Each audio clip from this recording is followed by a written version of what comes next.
Hey guys, my name is Sebastien Summerfield. I'm a 21-year-old professional football player, born and raised in Zimbabwe. I currently play in England, in London to be specific, but I'm a guy of many things, I guess you could say. Everything to do with football. I love football. Football is my life. Just a little bit about me and my early background. As you can see, we're at HIS here in Mount Pleasant in Harare. This is where I went to school my whole life. So from creche all the way to graduation, I was here. I was a very privileged kid growing up, and I'm very grateful for my parents, because without them I wouldn't be where I am today, and without them I wouldn't have had the lifestyle I had. So that's something I'm very, very grateful for. You know, talking about football in specific, or just my life in specific, my life really did revolve around football from a very early age. Football brought me basically closer to friends, closer to family, because when I was younger I have two brothers, and they're much older than me, and you know how it is when you're a brother, and sometimes you get into fights and stuff like that. But the one thing that brought us all together was always sport, and the sport of choice was always football. So me being able to play football with my brothers was something that really helped me develop as a young man. And I can remember playing football as early as 2-3 years old, you know. So football's been my life for forever. There was a period in time where I decided to take a break from football because I had an Achilles injury, and that was when I was in grade 5, and I started playing ping pong. And ironically, I went to the national team on the table tennis for Zim. But I realized, this is not what I want to do. I want to continue my life with football. So my early years, I was just playing school football here on this exact pitch, actually. So I was playing football here, just school football for HIS. But then there was something that clicked in my head that I realized, look, this is the competition here at the private schools, but I'm not feeling satisfied. It was feeling a bit like I wasn't pushing myself to my limits. And that's when I decided to join Legends Academy. And this was at age 13. So this was my first real taste of real, competitive football. I did join other locals academies when I was younger. I went to ACES, also at Celebration Center, but my first real competitive academy was at Legends Academy. That was a really big, transition for me, because I came from this pitch, for example, beautiful. I was playing against some of the most privileged kids around Harare, and going to Legends, now I saw a completely different lifestyle. I was playing against kids who didn't have shoes. I was playing on pitches that were just sand. Sometimes there was no goals, we were just using shoes. And for me, that was something really hard for me to digest as a young boy. And it made me realize that, what you see in the world and what you're brought up as sometimes isn't the true world. Sometimes we're very sheltered. So I'm very grateful that I had that opportunity to play for Legends. And that's basically a part of me that I'll never forget, and I'll treasure it forever, because I got to see this is how the privileged lifestyle is, and this is how the less privileged is. And what's amazing about that thing is that the one thing that brought us all together, whether you were privileged, whether you were white, whether you were black, whether you were a different religion, was football. And I could play football here with some of the, I hate to say it, but some of the richest kids in Harare.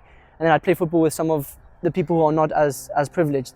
And the same emotions I had playing with the privileged, I had with the underprivileged. So yeah, just to carry on my story a little bit more in depth now, talking more so about the competitive side of football and more the professional side, where I realized, look, if I want to take this seriously and I want to make a living out of it, I really have to sacrifice. And the things I had to sacrifice were, friends, going out, going to parties, eating junk food and stuff like that. So at a young age, I had to make those sacrifices, and that sort of pushed me away from my friends and made me really isolated, to a point where I didn't really have a lot of friends, and my friends were really my football friends.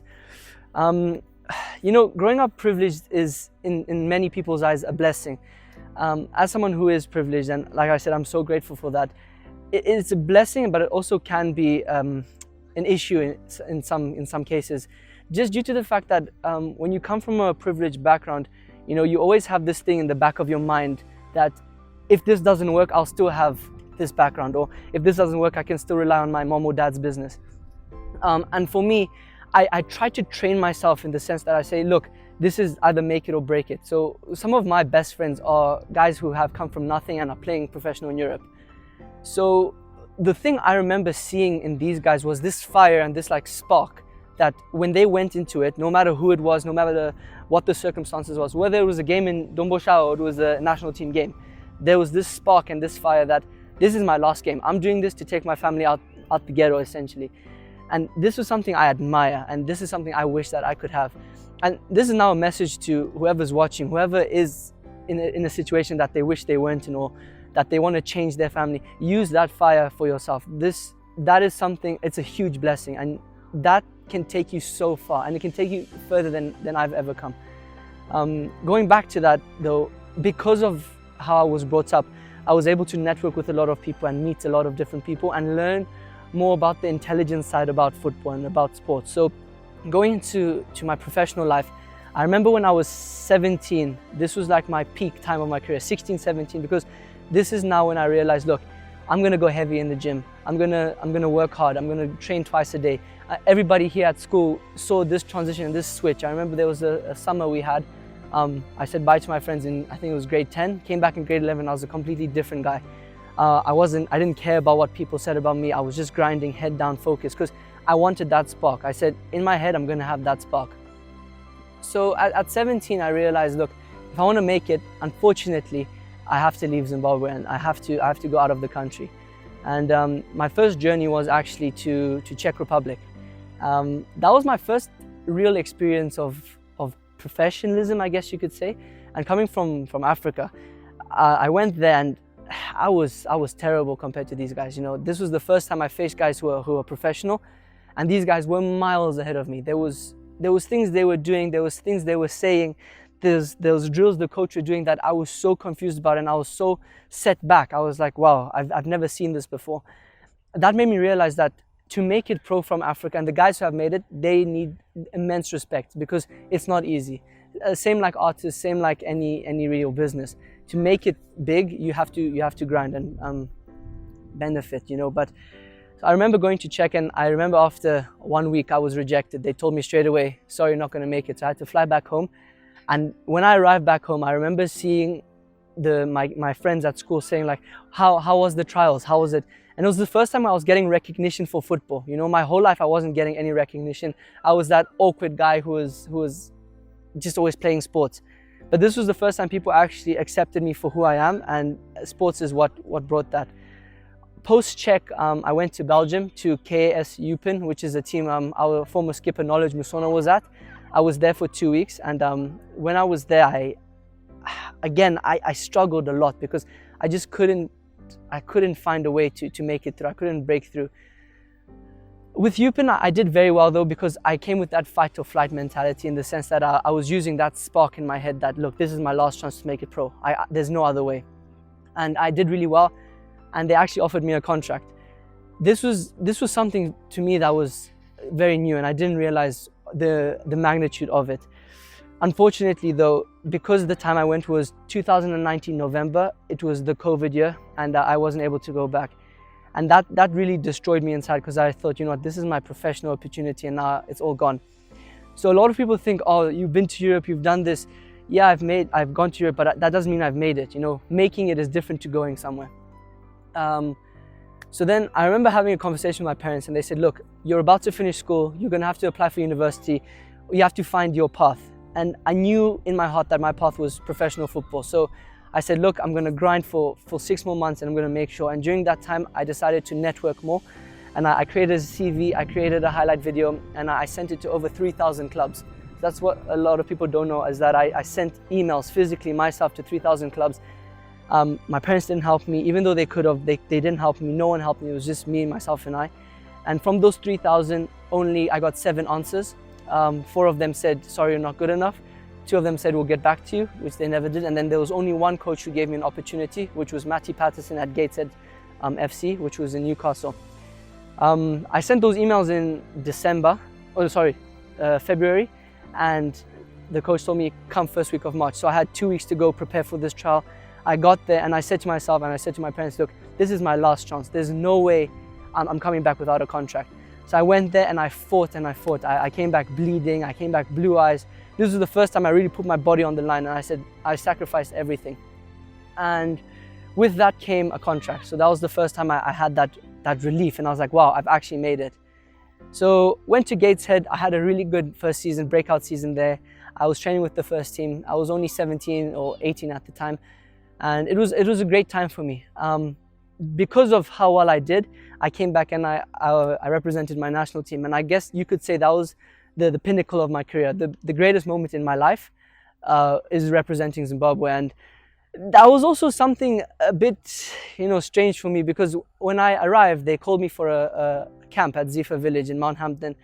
And I came there, and the first thing these guys said is, Murungu, anotamba bora. And at the time, I was okay with the Shona, but I was like, do you know Tamba bora? So I was very shy with it, and I couldn't really speak. And, I was just saying the small words like kuti, mawan, and pakayipa. Those are the only words I could say. But now, I had to realize that, look, these guys are here to kill. They're not here to make friends. So there were 70 of us in camp. From that 70, within 4 days, they cut down to 30. Within another 4 days, they cut down to 15. And for me, I realized, look, I'm here now, the last 15. I have to make it. There's no ways I'm not making it. And the pinnacle, or the turning point for me was, we were playing a friendly game against the Premier League side, Black Rhinos at the time, or Cranbourne Bullets, one of the two. And we didn't have a left back. Myself, I'm a midfielder, I'm a winger. And the coach was saying, we need a left back. And there was no left back. So what I did is I said, Coach, I'll play left back. And this was, everyone was shocked. They said, Murungu, aiwa, don't do those funny things here. And I said, Diriku peace, I can play. And that was the first time I changed, and I was like, okay, I can do it. So I played left back, and that's what cemented me in the national team. I went to COSAFA, representing my country, and I do get emotional about it because, representing your country, being told that you're the best in the country, it means more than you can imagine. And being someone of white color as well, it was of big significance because growing up, I was always the outsider. I was playing football with guys who were of another race, and it was very difficult for them to accept me because unfortunately they saw me as an enemy and they didn't see me as a teammate. There's countless times where I've been spat at, I've been called terrible names, and that was really hard for me as a young boy to do that. And I've spoken about this openly recently, but I had to learn to deal with those things because I understood that what happened in the past is always going to be there, even though it wasn't directly me.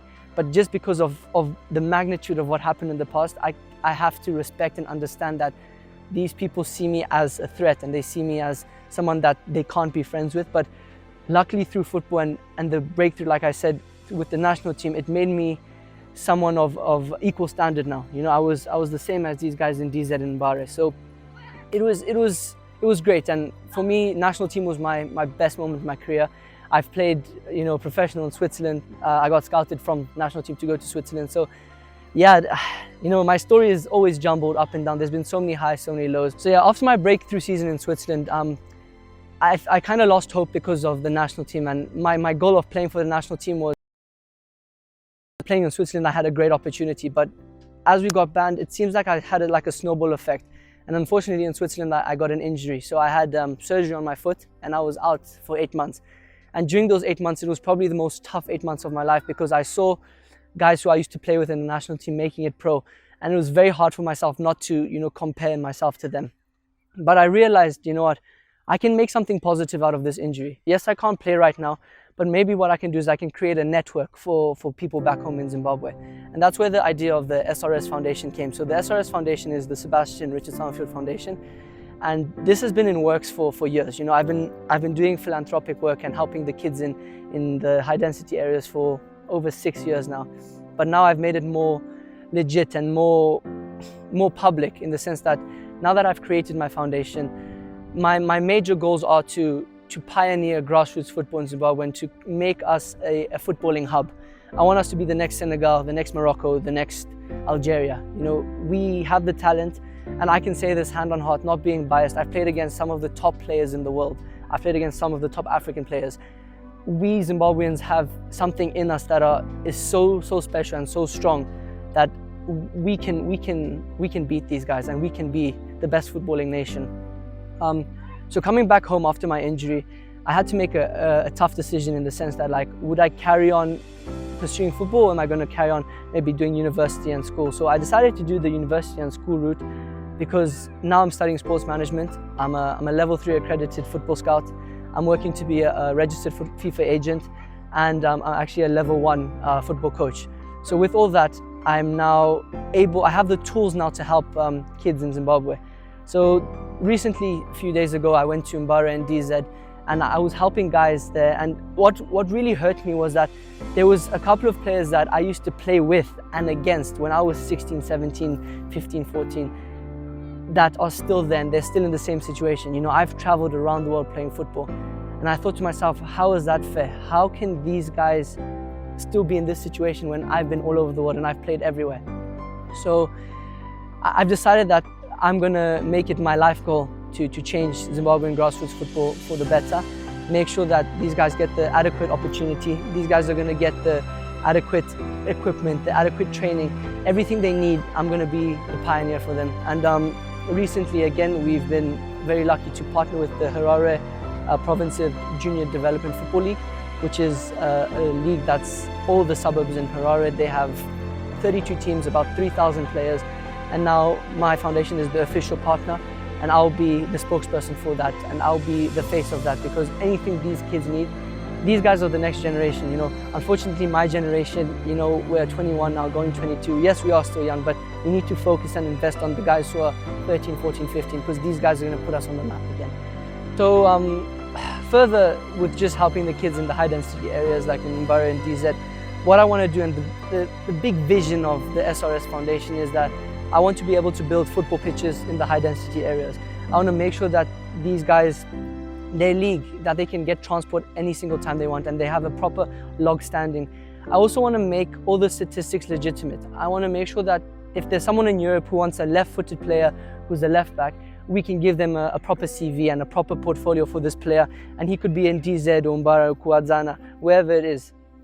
So my plan is to implement a lot of these AI sort of technologies into grassroots football, but it all has to start somewhere.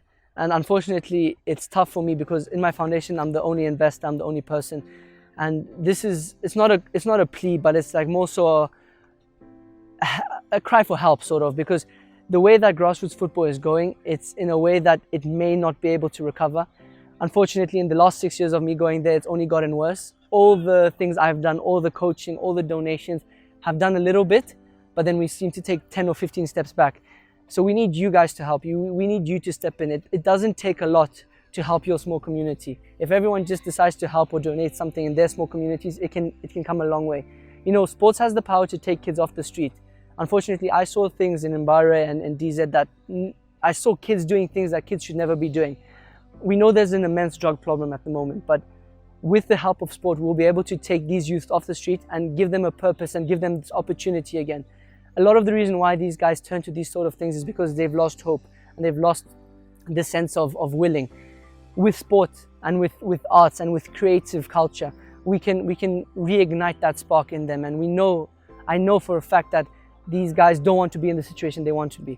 So we need to come together and help. And that's my vision. The SRS Foundation is just bigger than football. I wanted to have a domino effect to all these big companies, that their small contributions can change massive communities. So yeah, thank you guys so much for listening to my story. And just before I do say bye, is one thing I always say is hard work beats talent when talent doesn't want to work hard. You know, you can be the most talented player in the world, but there's always going to be a guy who's faster than you or fitter than you. If you don't put in the work, you will never reach your full potential. And that goes into another saying that I say is always create your own path. Don't follow your own path. You know, you don't need to be the next Tino Kadewere or Marvelous Nakamba or Sebastien Summerfield. You'll be the next whoever you are. Create your own path, create your own legacy. Don't try fall into someone's path, because then you fall into their shadow.